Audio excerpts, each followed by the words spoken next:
بسم اللہ الرحمن الرحیم۔ میرے معزز دوستو، آج میں آپ کو حضرت امام حسین کی شہادت کے بارے میں بتانے والا ہوں۔ ویڈیو شروع کرنے سے پہلے اگر آپ ہمارے چینل پر نیو ہیں تو ہماری ویڈیو کو لائک اور سبسکرائب کرنا مت بھولیے گا۔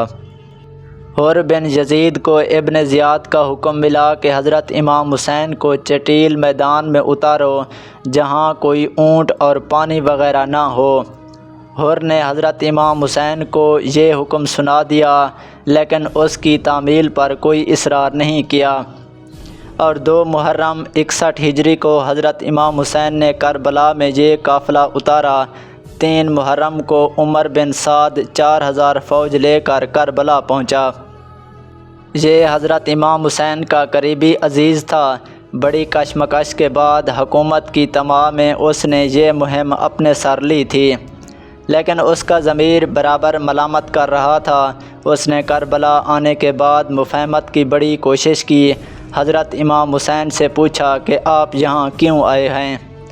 آپ نے جواب دیا کہ میں کوفیوں کے بلانے پر آیا ہوں، اب واپس جانے کے لیے تیار ہوں، لیکن وہاں سے حکم آیا کہ پہلے ان سے بیعت لے لوں، اس کے بعد غور کیا جائے گا۔ اس کے بعد ہی دوسرا حکم پانی بند کرنے کا پہنچا۔ اس حکم کے بعد عمر بن سعد نے 7 محرم 61 ہجری سے فرات پر پہرا بٹھا دیا۔ حضرت امام حسین کے سوتیلے بھائی عباس بن علی بہت بہادر تھے۔ یہ چند آدمیوں کو لے کر زبردستی پانی لے آئے۔ عمر بن سعد حکومت کی تمام میں حضرت امام حسین سے مقابلے کے لیے تیار ہو گیا تھا، لیکن تلوار اٹھانے کی ہمت نہ پڑی تھی، اور اس امید پر جنگ کو ٹال رہا تھا کہ شاید مصالحت کی کوئی صورت نکل آئے۔ ابن زیاد کو اس کا اندازہ ہو گیا۔ اس نے شمر ذوالجوشن کو بھیجا اور عمر بن سعد کو خط لکھ دیا کہ میں نے تم کو حضرت امام حسین کی خیر خواہی اور ان کو بچانے کے لیے نہیں بھیجا تھا۔ میرا حکم پہنچتے ہی ان سے بیعت لے کر ان کو میرے پاس بھیج دو۔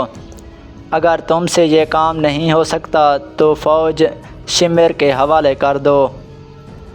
عمر بن سعد پر یہ حکم بہت گراں گزرا، لیکن حکومت کا چھوڑنا اس سے زیادہ دشوار تھا، اس لیے بعد النخواستہ اس کی تعمیل کے لیے تیار ہو گیا، اور محرم کی 9ویں تاریخ کو خود حضرت امام حسین سے مل کر ان سے آخری گفتگو کی، لیکن مصالحت کی کوئی صورت تھی ہی نہیں۔ حضرت امام حسین بیعت نہیں کر سکتے تھے، اور شام کی حکومت بغیر بیعت لیے ہوئے ان کو چھوڑ نہیں سکتی تھی، اس لیے آخری گفتگو بھی ناکام رہی۔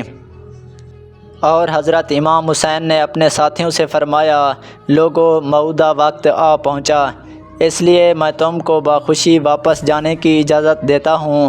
میرے اہل بیت کو ساتھ لے کر لوٹ جاؤ۔ عوام کی بھیڑ پہلے ہی چھٹ چکی تھی، صرف خواص اور اعضاء باقی رہ گئے تھے۔ ان کی واپسی کا کوئی سوال ہی نہیں تھا۔ اس کے جواب میں سب نے جان نثاری کا اظہار کیا۔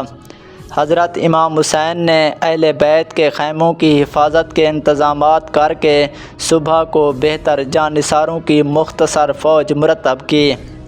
میمنہ پر زبیر بن قیس کو، میسرہ پر حبیب بن مطہر کو متعین کیا، اور عباس کو علم دیا، اور آغاز جنگ سے پہلے بارگاہ الہی میں دعا کی، خدایا تو ہر تکلیف میں میرا بھروسہ ہے اور ہر تکلیف میں سہارا ہے۔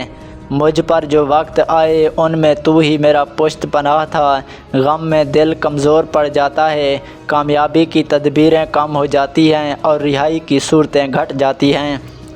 دوست ساتھ چھوڑ دیتے ہیں اور دشمن شماتت کرتے ہیں۔ میں نے ایسے نازک وقتوں میں سب کو چھوڑ کر تیری طرف رجوع کیا، تجھ ہی سے ان کی شکایت کی ہے۔ تو نے مصائب کے بادل چھانٹ دیے اور ان کے مقابلے میں میرا سہارا بنا۔ تو ہی ہر نعمت کا ولی، ہر بھلائی کا مالک اور ہر آرزو اور تمنا کا مفتاح ہے۔ اس دعا کے بعد تمام حجت کے لیے دشمنوں کو مخاطب کر کے تقریر فرمائی۔ اس میں آپ نے اپنی شخصیت بتائی اور اپنے آنے کے اسباب بیان کر کے واپسی کی اجازت چاہی، لیکن اب اس کا وقت ختم ہو چکا تھا۔ جواب ملا کہ اپنے ابن عم کی بیعت کر لو، وہ تمہاری ہر خواہش پوری کر دیں گے اور تمہارے ساتھ کوئی ناپسندیدہ سلوک نہ ہوگا۔ حضرت امام حسین نے جواب دیا، خدا کی قسم میں یزید کی بیعت کر کے خادم کی طرح اس کی خلافت تسلیم نہ کروں گا۔ آپ کے بعد آپ کے جانثاروں نے تقریریں کی، لیکن عراقی فوج پر اس کا کوئی اثر نہ ہوا۔ البتہ حر بن یزید تمیمی عراقیوں کا ساتھ چھوڑ کر آپ کے ساتھ ہو گئے اور جنگ شروع ہو گئی۔ پہلے ایک آدمی میدان میں آیا، پلہ حسینی فوج کا بھاری، اس کے بعد عام جنگ شروع ہو گئی۔ دونوں کی قوت میں تناسب نہ تھا، ایک طرف 1000 مسلح سپاہی تھے، دوسری طرف کل 72 آدمی۔ تاہم یہ مٹھی بھر آدمی بڑی شجاعت سے لڑے۔ دوپہر تک حضرت امام حسین کے بہت سے آدمی کام آئے۔ ان کے بعد باری باری حضرت علی اکبر، عبداللہ بن مسلم، جعفر طیار کے پوتے عدی، عقیل کے فرزند عبد الرحمن، ان کے بھائی حضرت امام حسین کے صاحبزادے قاسم اور ابو بکر وغیرہ میدان میں آئے اور شہید ہوئے۔ ان کے بعد حضرت امام حسین نکلے۔ آپ کے بھائی عباس، عبداللہ، جعفر اور عثمان آپ کے سامنے سینہ سپر ہو گئے اور چاروں نے شہادت حاصل کر لی۔ اب حضرت امام حسین بالکل خستہ اور نڈھال ہو چکے تھے، پیاس کا غلبہ تھا، فرات کی طرف بڑھے، پانی لے کر پینا چاہتے تھے کہ حسین نمیر نے تیر چلایا، چہرہ مبارک زخمی ہو گیا۔ آپ فرات سے واپس لوٹ آئے، اب آپ میں کوئی سکت باقی نہ تھی۔ عراقیوں نے ہر طرف سے گھیر لیا۔ زرع بن شریک تمیمی نے ہاتھ اور گردن پر وار کیا، سنان بن انس نے تیر چلایا اور آپ زخموں سے چور ہو کر گر پڑے۔ آپ کے گرنے کے بعد سنان بن انس نے سر مبارک تن سے جدا کر دیا۔ یہ حادثہ 10 محرم 61 ہجری بامقام 681 میں پیش آیا۔ اس معرکہ میں 72 آدمی شریک ہوئے، جن میں 20 خاندان بنی ہاشم کے چشم و چراغ تھے۔ شہادت کے دوسرے دن غاغریہ والوں نے شہداء کی لاشیں دفن کیں۔ حضرت امام حسین کا جسد مبارک بغیر سر کے دفن کیا گیا۔ سر ابن زیاد کے ملاحظہ کے لیے کوفہ بھیج دیا گیا۔ حضرت امام حسین کی شہادت کے بعد اہل بیت کا قافلہ ابن زیاد کے پاس کوفہ بھیج دیا گیا۔ اس نے معائنہ کے بعد شام بھجوا دیا۔ اس کے بعد جب اہل بیت کا قافلہ شام پہنچا تو یزید ان کی حالت دیکھ کر بہت متاثر ہوا اور ان سے کہا کہ خدا ابن مرجانہ کا برا کرے، اگر اس کے اور تمہارے درمیان قرابت ہوتی تو وہ تمہارے ساتھ یہ سلوک نہ کرتا اور اس طرح تم کو نہ بھیجتا۔ حضرت فاطمہ بنت علی کا بیان ہے، جب ہم لوگ یزید کے سامنے پیش کیے گئے تو ہماری حالت دیکھ کر اس پر رقت طاری ہو گئی، ہمارے ساتھ بڑی نرمی سے پیش آیا اور ہمارے متعلق احکام جاری کیے۔